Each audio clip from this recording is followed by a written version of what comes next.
Momen kelahiran anak pertama pasangan Ray Bayang dan Dinda Hau banyak ditunggu tak terkecuali para penggemar mereka.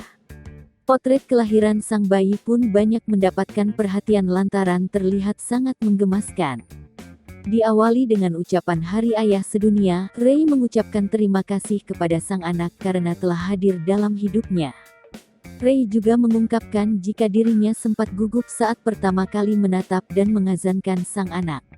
Ray Bayang dan Dinda Hau dikaruniai anak pertama bernama Arsya Khalif Muhammad Bayang melalui operasi caesar.